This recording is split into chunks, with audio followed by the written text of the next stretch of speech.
Hello all, मी doctor Netra.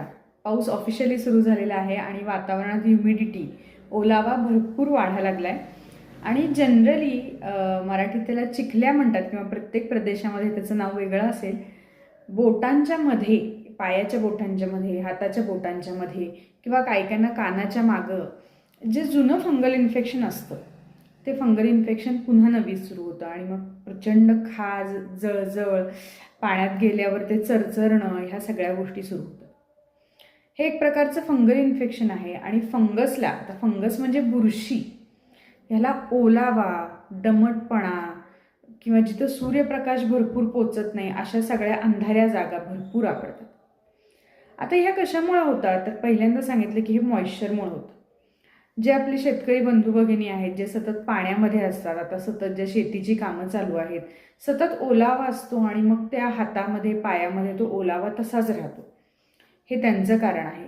ज्यांचं पाण्यातच काम असतं त्या लोकांसाठी, म्हणजे रस्त्यावरची काही कामं असतील किंवा पाण्याशी रिलेटेड काही कामं असतील, स्वच्छतेची कामं असतील, ज्या स्त्रिया सतत पाण्यामध्ये काम करत असतात, त्या स्त्रिया पुरुष असतील, या सगळ्यांचा पाण्याच्या संपर्कामुळं हा आजार वाढत जातो आणि फार किचकट, फार त्रासदायक असा हा न दिसणारा आजार आहे. आता आपल्यासारख्या शहरात राहणाऱ्या लोकांचा, ज्यांचा अगदी पाण्याशी संपर्क येत नाही पण त्याही लोकांना हा त्रास होतो, तो कशामुळं?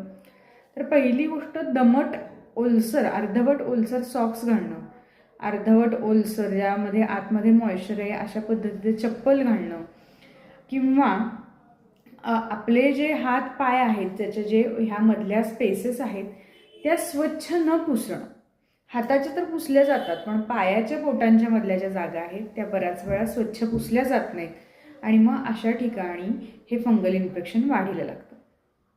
आता ह्याला सोपा उपाय आहे.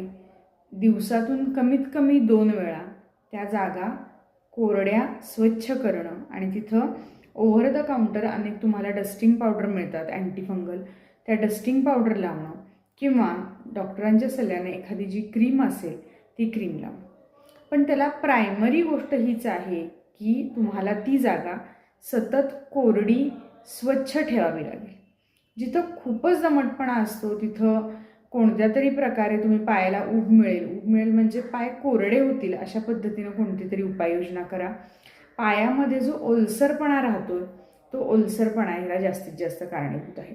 ही गोष्ट दुर्लक्षित करू नका, ही खूप वाढते, फार अस्वस्थ करते आणि एकूणच इम्युनिटी कमी करणारी आणि इम्युनिटी कमी असणाऱ्यांमध्येच जास्त होणारी असे फंगल इन्फेक्शन आहे. तर नक्की काळजी घ्या.